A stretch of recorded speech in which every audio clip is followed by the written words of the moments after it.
and welcome back to Kim Reads as we continue with The Secret of Shadow Ranch. Chapter 8, Escape Dog.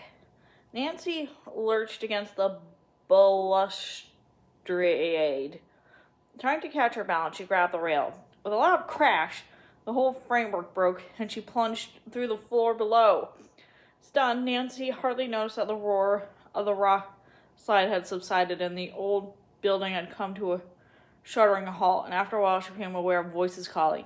"Nancy, Nancy, are you there?" Came Bess's frantic voice. "I see her." George's deeper tones were coming closer. As Nancy managed to sit up, she saw that the floor now slanted sleepy downhill, and friends were crawling toward her. "Oh, Nancy, are you all right?" Bess asked anxiously. Nancy managed a shaky smile. "I think I'm just bruised. Now that I've caught my breath, I'll be fine." George and Bess helped her to her knees. "We'll have to crawl down," said George, "and the sooner the better. This building might have to start to slide again." Nancy and her friends held their breaths and gingerly crawled down the slanting floor toward the door. The sill was now almost waist high. After they climbed out, Nancy saw that the building had slipped down the road. Alice, carrying the coil of the rope, came hurrying up to them. "Oh, Nancy, thank goodness you're all right," she exclaimed. She explained that George had sent her back to the horses for the rope in case they need it. Nancy looked uneasily at the rocky slope behind the wrecked house. She squinted her eyes against the glare of the sun, but could detect nothing moving. "What do you think caused the rock slide?" George asked. Nancy told the girls of having seen the man in the black hat. "Maybe started a boulder rolling," she suggested. "On purpose?" Bess asked, horrified.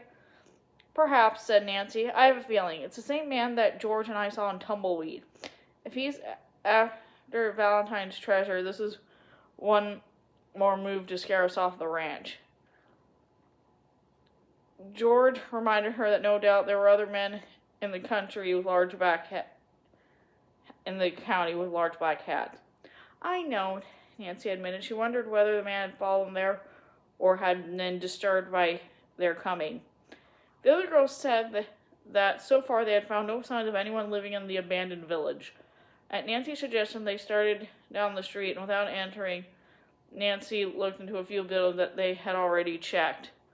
All the while, Bess kept glancing over her shoulder to see if anyone was following them. When they reached the end of the street, she and George peered into the tumbled-down blacksmith shop. Finally, there was a rustling noise. Bess jumped back and squealed as something scurried her.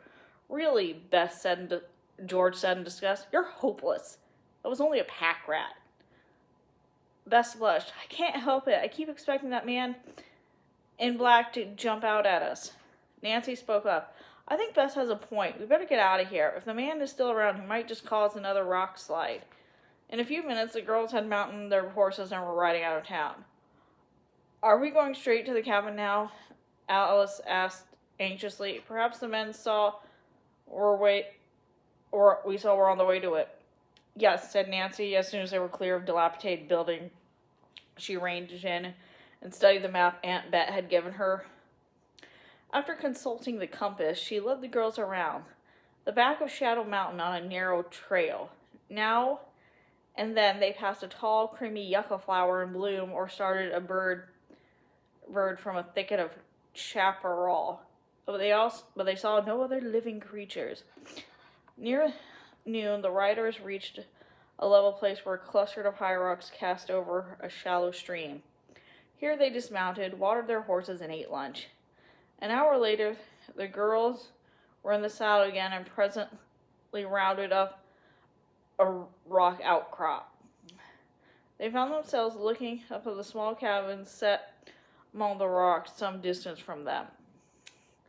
As the horses climbed toward it, their iron shoes ranged against the rock, and some of the loose stones clattered down the hill behind them.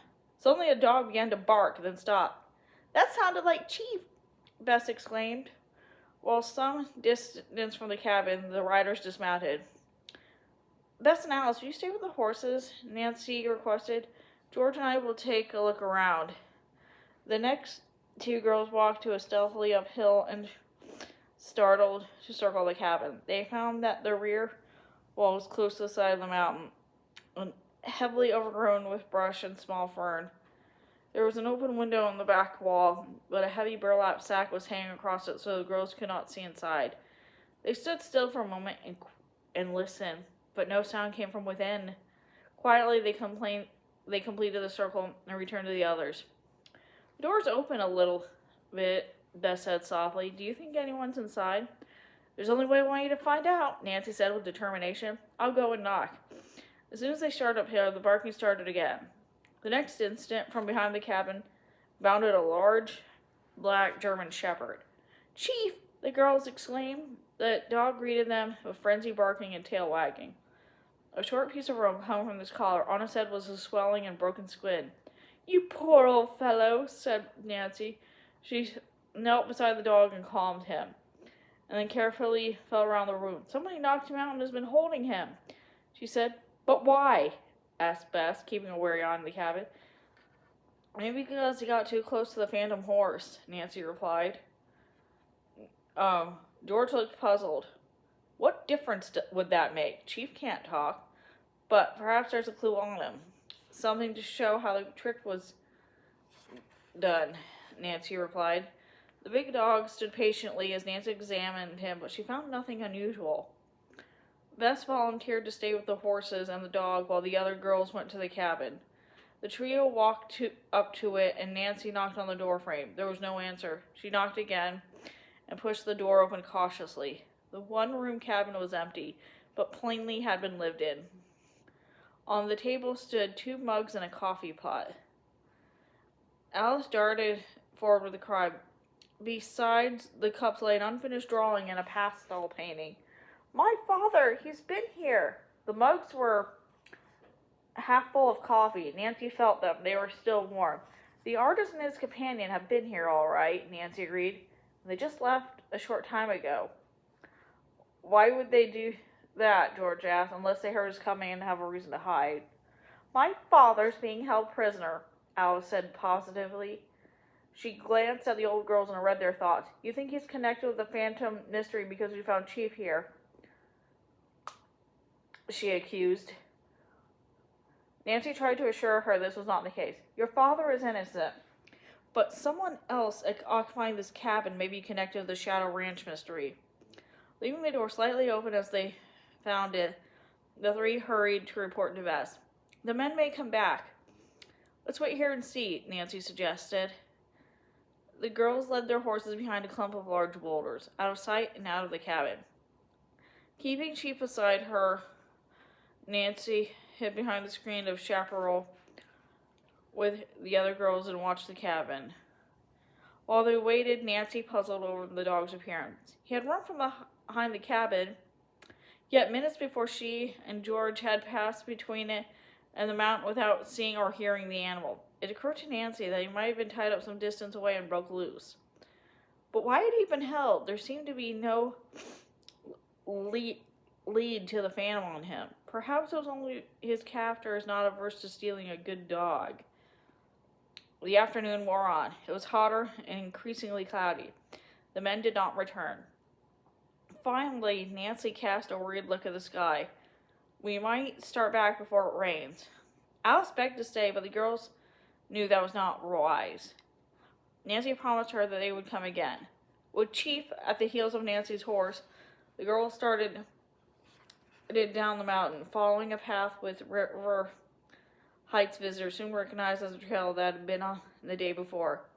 So this is the path to the cabin is not impassable after all, said George, as Shorty had claimed. Nancy remarked that the cowboy might have been mistaken, yet she admitted that his behavior certainly made him a strong suspect in this mystery. As the girls rode along, the sun vanished and a chill wind set in.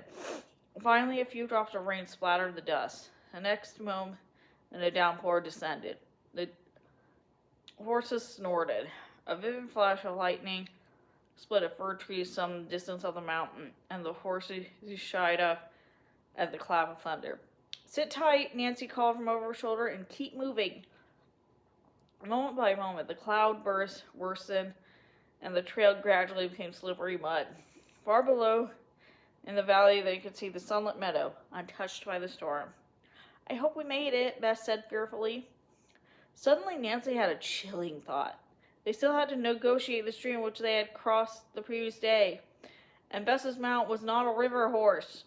She dared not to urge her own mount faster, for the animal was picking his footing carefully. Yet with the previous minute, she knew the stream was rising. When they reached its bank, the four girls gazed in consternation at the rushing water.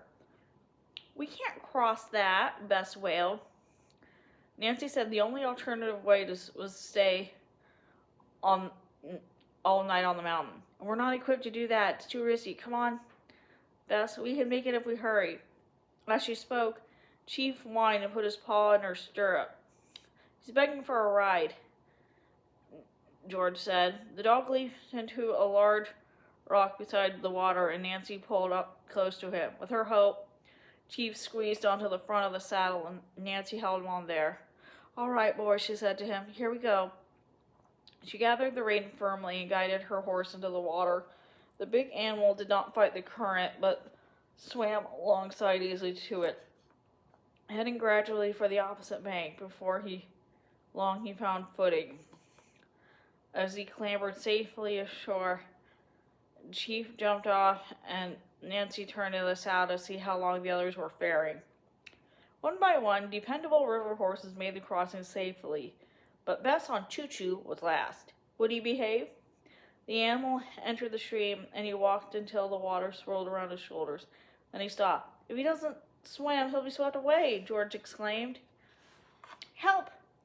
Crawled Bess. He won't move. With the torrent rising, Nancy spurred her mount along the bank until she was some distance above Bess. Then she guided her horse into the turbulent water. Suddenly, a few yards upstream, part of the muddy bank collapsed, sending a huge herd of water sweeping over Nancy and her horse. And that's the end of that chapter. See you later.